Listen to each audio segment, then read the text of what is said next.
Hola, bienvenidos a Academia Internet. Continuando con el capítulo de genética, hoy nos toca hablar de herencia y reproducción. Antes haremos un repaso sobre lo que significa la división celular. Teníamos dos grandes procesos, la mitosis y la meiosis. La división celular es el gran proceso mediante el cual, a partir de una célula madre, diploide, se obtienen dos células hijas con la misma información genética. Fíjate aquí, con respecto a esta célula madre. Gracias a ella, a partir de una sola célula, ya hablando de reproducción, el cigoto se puede formar un ser humano completo. Increíble, ¿verdad? Fantástico. Que a partir de una sola célula se pueda formar un ser humano completo. Con millones de células diferentes y especializadas en diversas funciones. Todo eso gracias a la división celular. A pesar de esa especialización, es importante remarcar que todas las células del cuerpo tienen la misma información genética. La única excepción son los óvulos y los espermatozoides, es decir, los gametos, que solamente tienen la mitad. Y eso es lo que vamos a explicar en esta clase. Fíjate, tenemos mitosis, acá hay 4 cromosomas y aquí también hay 4. Esto ocurre para todas las células somáticas, pero para las sexuales, fíjate, tengo meiosis, ocurre la meiosis, perdón, tengo aquí 4 cromosomas y fíjate que aquí solamente voy a tener 2, que son los gametos. Aquí termina la meiosis. Y cuando se forma el cigoto, se completan nuevamente los 4. Y vuelta la división celular. Bien, veamos entonces, hagamos un pequeño repaso de lo que era la meiosis. Fíjate, tenemos todas estas etapas. En la interfase se va a duplicar el material genético. Ahora tengo cromosomas homólogos, cromátides hermanas, ¿verdad? Luego ocurre la meiosis 1. Los cromosomas homólogos se reparten en dos células hijas. Aquí están las células hijas. Fíjate que aquí tengo la mitad, ¿verdad? Había 4, ahora tengo 2 nomás. Y luego se va a producir el fenómeno del entrecruzamiento. En la meiosis 2, al igual que una simple mitosis, cada cromátida va a migrar hacia un polo. Fíjate, de aquí se va a mantener la misma cantidad de cromosomas. A la primera etapa le llaman reduccional y a la segunda le llaman ecuacional. El resultado son 4 células hijas haploides. Si a esta le ponemos 2n, que vendría a ser el número de cromosomas, estas células hijas, que vendrían a ser los gametos, tendríamos n, ¿verdad? Diploide y haploide. Bueno, vamos a verlo en más detalle. Fíjate, tenemos la gametogénesis. Génesis significa origen, ¿verdad? Los gametos, células sexuales. Tenemos aquí el proceso.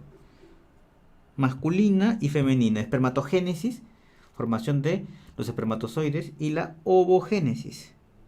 Entonces, la espermatogénesis es el proceso mediante el cual las células diploides pasan por la meiosis. Aquí entendemos que la meiosis es un proceso dentro de otro proceso más grande, ¿verdad? Que es la espermatogénesis, cuyo objetivo es producir gametos haploides que van a ser bastante específicos.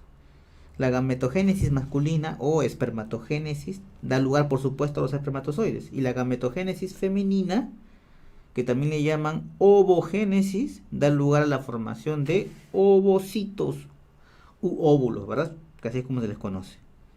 Las células diploides que dan origen a los gametos se encuentran en las gónadas de los aparatos reproductores masculino y femenino. En otras palabras, testículos, y en los ovarios respectivamente. Entonces tenemos espermatogénesis. Fíjate, tenemos aquí lo que se conocen como las células germinales. Estas son diploides, por supuesto. Al final, mira lo que tenemos. Haploides, ¿verdad? Acá había 4 y ahora tengo 2. Bueno, primero ocurre la mitosis. Tenía 4 aquí, vuelvo a tener 4. Luego interfase, se duplica el material genético. Primera división meiótica es la reduccional. Acá se hace evidente, ¿verdad? Que se ha reducido. Y luego en la segunda división meiótica, fíjate, le llaman a esta ecuacional, porque se va a mantener. luego pasamos por un proceso de las espermátidas de diferenciación y obtenemos las espermatozoides, ¿verdad? Haploides. Con la ovogénesis ocurre algo parecido.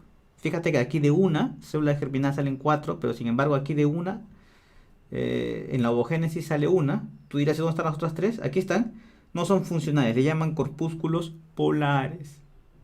Solamente una es funcional. Muy bien, entonces ahí están las semejanzas y por supuesto las diferencias entre cada uno de los procesos.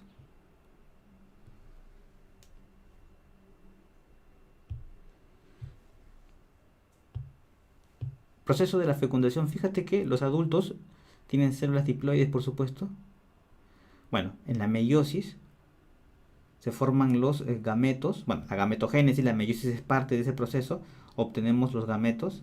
Los gametos son haploides. Ellos se van a fusionar para completar nuevamente una célula diploide que se va a llamar cigoto. Y a partir de esta célula, por divisiones celulares, se va a conseguir los millones de células que componen al ser humano. En resumen, en la fecundación, un óvulo con la mitad de información se fusiona con un espermatozoide que también ha reducido su información genética a la mitad, de tal manera que el embrión resultante de esa fecundación tendrá un cromosoma del padre y un cromosoma de la madre. Por esta razón, cada característica estará regulada por 2 cromosomas de nuevo, con estructura similar, pero con información distinta. Bueno, este es el cariotipo humano. Ya habíamos hablado en la clase anterior de lo que era el cariotipo. Se ordenan los cromosomas de acuerdo a patrones, ¿verdad? Este es femenino y este es masculino. ¿Cuál es la diferencia? Los cromosomas sexuales, ¿verdad? Son 23 pares, o sea, 46. 22 son somáticos y estos son los sexuales, mira. Ahí está la diferencia clarísima. XX, femenino, XY, masculino. La nomenclatura es esta.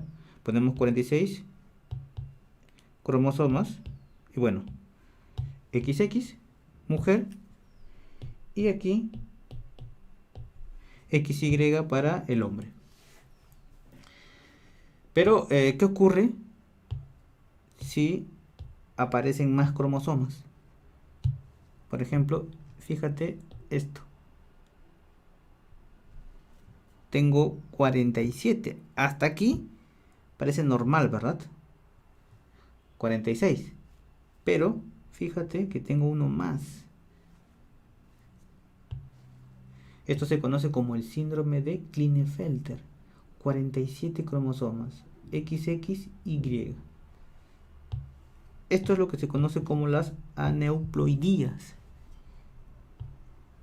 La aneuploidía es la condición de las células donde presentan uno o más cromosomas en exceso o faltante, difiriendo por supuesto del número diploide, en este caso de las células que van a componer el organismo humano. Aquí tenemos un ejemplo de monosomía. Fíjate, el síndrome de Turner, tenemos 45 cromosomas, falta uno. Y el síndrome de Down es una trisomía. Trisomía del par 21, también le llaman así. En el síndrome de Turner, fíjate que lo que falta es un cromosoma sexual. Y en el síndrome de Down, lo que falta es un cromosoma somático. Entonces, en los seres humanos, alrededor de la mitad de los abortos espontáneos del primer trimestre de gestación son producidos por causa de alguna alteración numérica o estructural de los cromosomas.